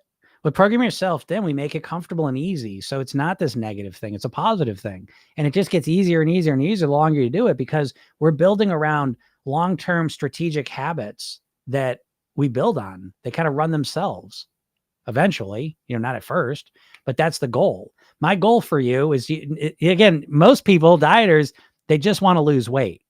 For me, my goal is for you to get to your goal weight and then live the rest of your life at your goal weight on near autopilot. That's not a goal you ever hear. You never articulate that goal. I don't give a shit about that, Jim. I just want to lose the weight. Well, what are you going to do then? I don't know. I'll figure it out then. Did you figure out the last time you lost the weight? No.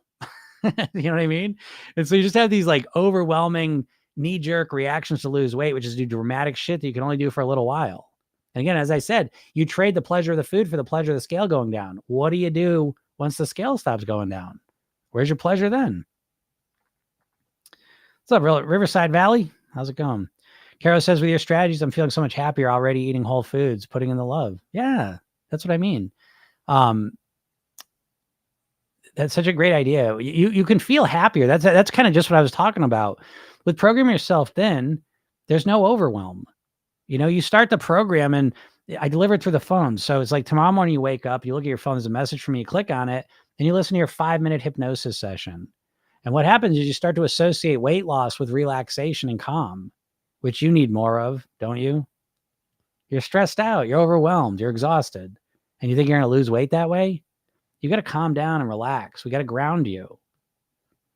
And so it becomes comfortable. And then just that alone, 5 minutes of hypnosis in the morning, you're more relaxed, you're more calm, you're more grounded, you're more centered, you're more clear about your goals. That alone helps you to eat better during the day. And so it's built around calm and relaxation. And then it's focused on your worst eating habit at a time, because we'll make it comfortable, sustainable. This idea, 2024, you're just walking around with an abundance of energy and time and motivation and energy. No, you're not. You're barely getting through the days, most likely. And so what are you going to add on some fucking crazy diet on top of that? Well, how would that work? Riverside says, sorry if you said it before, but what are your thoughts on Ozempic? Again, I'm always looking to be supportive. So if you're on Ozempic, I hope it works for you. I have people in my program that are Ozempic. So I think that it's a Band-Aid. I think everyone knows that. It'll only work as long as you're doing it. I find it is interesting. One of the new people in my program, she's on it. And I find, here's what's happened. I'll give you some specifics. She wanted to stop eating at night was her big thing. And she goes, it starts getting harder. Dinner and then after dinner are my hard times, right? As they are for most people. And so she's been able to do that easier with Ozempic. Ozempic's not a magic cure, folks. You still have to cut down your calories and you still have to change your lifestyle. It just makes it a little bit easier because it interrupts some of the appetite signaling in your brain. Okay. And so she's like, I've been able to do that. But we start talking and it turns out she's got zero strategy. And so the Ozempic can kind of cover that up a little bit while you're willing to take the medicine, perhaps. But at the end of the day, it's not a real sound solution, in my opinion. And so I think we always want to have mindset and strategy, and you probably got neither. And so when you get the right mindset and you get the right strategies, you can master your weight without needing Ozempic. And wouldn't that be preferable? I can't make that decision for you. For my clients, it is, because my clients, again, are more perfectionist minded people, and it feels, they feel, they don't feel right. Plus, it's an intense medicine. Let it be known. When Ozempic works well, it's usually because it's making you low key nauseous all the time. And so you don't want to eat. So let it be known. And it's very expensive. And who knows what the hell it does to you yet? We won't know for another 10 years. They'll sit on the bullshit studies they do. Even if there is something bad, you won't know about it for a while, you know? But regardless of all that, my clients typically, they want to do it without that. And you just need the right strategy and the right mindset. But that's my thoughts on it. What are your thoughts on CBT therapy to clear your mind before weight loss? I think it's great. I think it's good. I think the problem with CBT in terms of weight loss, although if you don't know, there's what is her name? I forget over there, but Aaron Beck, I believe, was the guy who created CBT, and his daughter studied it as well. And she wrote a book about, let me go find it real quick. Give me 1 second. We're almost at the end here anyway. Let me see if I can find it real quick.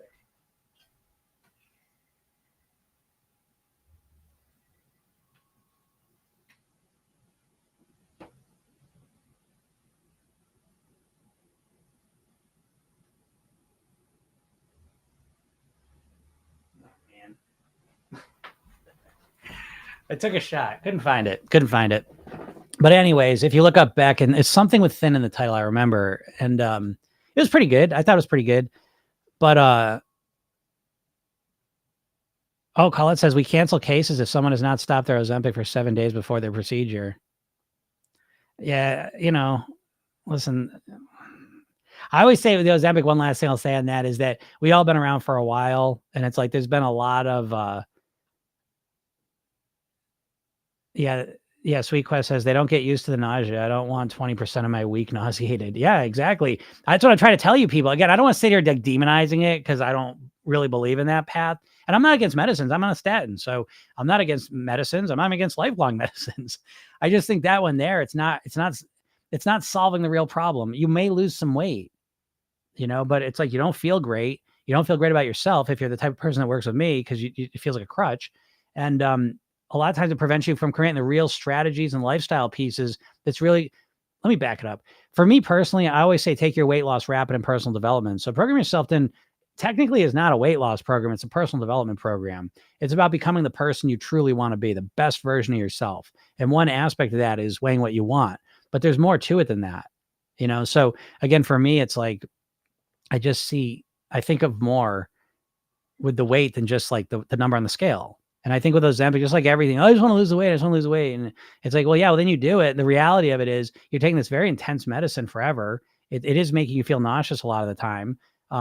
It's working, but you're not really sure why. You don't feel like your normal self. It feels weird. You wonder how long you're going to be on it. You wonder if there's any other effects of it. So there's that side too, So I'm just here to kind of put it out, And yeah, if you're waiting for a heart transplant, need to lose weight to be a better candidate, then maybe yes. Yeah, exactly. I get that. And I think, listen, for obesity, if you're dealing with obesity, that I think that's a stronger case to be made, because there's more going on there. But I think if you're dealing with, if you're in the overweight range, I think there's way better strategies personally. So yeah. So this cure all, but that's gonna be another thing. Yeah, the CBT therapy question. I'm sorry. So the CBT I think is great. I use a lot of that in the program, a lot of it, because to me, it's about resolution at a core level. And I think that a lot of times the weight is kind of like a symptom of a deeper problem. And the deeper problem is that, well, it's what you're thinking and feeling at the end of the day. And I think most people have very little ability to influence how they think and feel. Now, I will tell you, I think cognitive behavioral therapy, they will say, is the most scientifically proven therapy out there. And I could see why that would be the case. That being said, I think it's fine. It's good at getting to the problems. I don't think it's great in figuring out and implementing the solutions. So take it what you want. I've never had my program scientifically evaluated, but I think that the hypnosis piece is like, it pours gasoline on the whole process tremendously. I think it's important to get to the core problems. And what the core problems always come down to is what you're thinking. because here's the thing, right? Your weight is a reflection of your habitual behaviors. I think everyone knows this, right? And so everyone tries to use like diet and workouts and force themselves to follow it so they weigh something different. But your behaviors are flowing out of how you feel, and your feelings are flowing out of how you think. Okay. So we want to understand, what are you thinking initially to create the feelings that are leading to the behaviors? And we kind of reverse engineer. That's what Program Yourself Thin is. We go back to those thoughts, learn how to influence the feelings so that your behaviors flow naturally out of that. When you're motivated, focused, feeling good, you tend to make better food decisions just naturally. So it's kind of, that's the underpinning of everything that I help with people with. Yeah, I've started to deal with my insecurities. I think that's great. I think that's a great way to approach your insecurities with that way, for sure. I feel like it's helping my negative thoughts in terms of self-image. Yeah, exactly. So yeah, baby witch, that's what, in Program Yourself Thin, I talked about the weight mastery pyramid, mindset, lifestyle, eating. The mindset piece is broken into 6 categories: motivation, self-image, habits, emotions, thinking, and maintenance. And we break those down. And so, yeah, to me, once you're motivated, that's the first step. You all got to get motivated. You're not motivated enough. But once you're actually motivated, the program in my mind officially starts with the self-image piece. And yeah, how we think about ourselves, to me, is the whole game. I'd strongly recommend Psycho-Cybernetics if you've never read that, Maxwell Maltz. I love that book. And I think the concept of the self-image is so important and such a key piece of everything in life. I think we always live up or down to our self-image. And so with the weight loss, I think you think about losing weight all the time and you don't like the weight, but you can't disagree that you're familiar and comfortable being an overweight person in this reality. You know how to get through the day. You know how to navigate your relationships, what you have to do day in and day out as an overweight person. And most people prefer a known hell to an unknown heaven. So I would say that, so much of this to me is changing your self-image. Because I think a lot of people that lose weight still have the identity of an overweight person. And if you hold on to that identity and never change it, I think you're always going to end up going back to being overweight. To put it another way, I think that weight set point people talk about, I think is primarily mental, and it's the way you think about yourself. And I think that needs to change. It was Psycho-Cybernetics. Yeah, it's never the number on the scale. Exactly. It's not the number on the scale. It's just not. It's how you feel about yourself. It's how you think of yourself. Who do you believe you are? So that's why, again, Program Yourself Thin is all about, it's really that. And we start off with that right after the motivation piece is, who do you want to be? That's what the process really is. Who do you want to be? Because you never sat down and decided your self-image. You just absorbed it from your surroundings, your environment, your experiences. You just bought into it. Now you believe you're this person. So I always say, one of the hardest parts for me of the weight loss I was probably 5-6 years into being at my goal weight. And it was like, really, like, is this really who I'm going to be? Is this really who I'm going to be? Because my dad was, I don't, you all know, he died, he was 54, he died of a heart attack, but he was obese. And, but I loved it. He was the greatest guy on the planet. You know what I mean? Like he was just a great, great, great guy. Like one of the best guys. He had his vices, you know what I mean? He wasn't like, it's weird with the food with him, because he was such a likable guy. Like, I don't know. He was just known as an eater. He loved food. So it was like, he would eat good food. He just eat a lot of it. He was eating all the time. He was eating overeating all the time. But I remember, like, he was known as an eater. And when I was a kid, it was always like, I wanted to eat everything because I wanted to be like him. And so I found like one of the hardest parts, weirdly, was when I really, truly shifted my identity. I was like, am I really going to let go of this food thing? Because I was like, how am I going to be? Because before, even still, like, the self-image changes in phases. But I remember getting to this point, like, really kind of wrestle with, like, am I really going to be a person who doesn't, like, food's not the center of my life? Because food was always the center of my life. Like, even my mom would be like, she loved my dad because, like, he took her out to great restaurants, and she always, she loved that. She loved food, So it was always like, food was so romantic. It was everything. On top of being Greek, on top of living in America, like, in my own personal thing, my dad was like an eater. They didn't call him a foodie. He wasn't like, you know what I mean? Like, he liked good food, but they would call him an eater. He loved eating. And that was just, I wanted to be like my dad, and all that. So it was really like, am I really gonna be this type of person where food's not the central, most important thing in my life? That was one of the biggest changes to make. So I say this all to you because you're all this identity that's driving the boat, and you probably have no awareness of it and even less ability to change it. You know, how does being obsessed with your weight loss relate to depression? Well, that one's easy because when you're always focused on weight loss, okay, so what's your self-image? If you always think about weight loss, what's your weight? You're overweight, right? I mean, I know it's obvious, but so what most people do, even I always tell people, don't frame your weight loss goal in terms of how much you want to lose, right? You'll be like, I want to lose X amount of pounds, because saying that makes you think you're overweight self. You're always thinking yourself as being overweight, and I want to be this other version of myself who just loses it. But you're still primarily thinking yourself as being overweight. So I would suggest you replace that with, I want to be X amount of pounds, because now you start to train your mind to start to create this identity, this idea of who you want to be at the weight you want to be. And of course, the weight's not enough.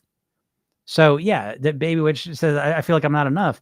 Yeah, you have to generate that feeling. And you generate it by really shifting your self-image. But this is a core part of the process. Yeah, Colette says identity's driving the boat. Yeah. So you've got it. Once you change your identity, that's the real change. And it's a process. You can't just change your identity. We start with that because I want that to always be in your mind. But what I believe happens is you want to change your self-image, but first we got to change our mindset so that we change our behaviors, then our weight changes. And then once that starts to happen, and we'll say, holy shit, I can lose weight. And I think this is the key part. The part's not losing weight. You've all lost weight before. That's not what starts to loosen up the shackles. It's when you lose weight in a comfortable way. That's really what starts to like disorient people in a good way. And once you start losing the weight and it's kind of easy and you're like, oh, this isn't this, I could keep doing this. That's the weirdest thought that people in my program start to have to wrestle with. Then your self-image starts to change. Now there's a chance like, holy shit, could I actually be a thin and healthy person? You know? So, yeah, it's a process. I tell you, I even caught myself right around that time. I was 6, 7 years into my weight loss. And I remember I was driving around and I caught a thought I had. And the thought was, well, what am I going to do when I get older? And I put the weight back on. And I said, wait, why would you say that? But it's funny, like what we think in our head and how important it is. So yeah, if you feel like you're not enough, you're not going to feel like enough at any weight, folks. The weight doesn't dictate how you feel. You have to think of it this way. The weight is like money in the sense that it's a means to an end. It's not in and of itself. Like if you have a bunch of money or if you have a certain weight, it doesn't guarantee you're going to feel amazing. Okay. You all know this. You know this, but you don't realize it because you all lost weight before. Still felt like shit. It wasn't enough. I say this story. I had a lady, I had certified her as a program yourself then coach. She was a professional bodybuilder, compete in competitions. And I said to her, I said, well, what's it like? Seconds before you're about to go on the stage and you're looking in the mirror and you're like, holy shit, you're this image of perfection. You know, that definition. She goes, I didn't ever felt that. I was just found some other flaw, you know? So that's such a mindset piece. There's no weight you could be at that just makes you feel totally confident and happy with yourself. Again, I know you don't want to hear that because you want to believe that the diet industry is built around the false hope syndrome idea that like, if you just change your weight, everything's magically going to be amazing. And it's just not true. So yeah, you got to feel like enough at your weight now. And you could do that. You know, again, it all comes down to your mindset. Could you think I'm a 150-pound healthy person recovering from obesity? Sure. That's a great thought. That's a great way to replace it, whatever your goal may be.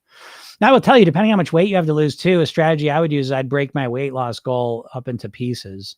Because for a lot of people, you know, if you're sitting at 350, 400 pounds and you want to get to 180, that feels so far away that it's very demotivating. So again, you can hold that in the back of your mind as the primary goal. But I think it's good to set, you know, I don't know, if you're 350, maybe the first goal is to get under 300, you know, and even that's considerable, but break the goals down a bit so it feels a bit more doable. Right. That'll be really helpful to you. All right, got to get out of here. But thanks so much, guys. These are great calls, super duper calls. So thank you so much for getting on these. Again, if you're not in my world, go to my bio, click the link, get the hypnosis session, watch the video I made you, read the emails I send you, and then be on the lookout. I'm going to send you out this motivation training I just am putting together right now. It's part of the Spark program I give you for free. If you're really serious, you know, go to Program Yourself, then learn about the program. And if you're interested in working with me, you can learn more about it there. Podcast is Program Yourself. Then it's on all the podcast platforms. You can check them out. Go listen to it. If you enjoy it, leave me a review, please. Thank you very much. All right, guys, have a super day and we'll talk soon. Bye.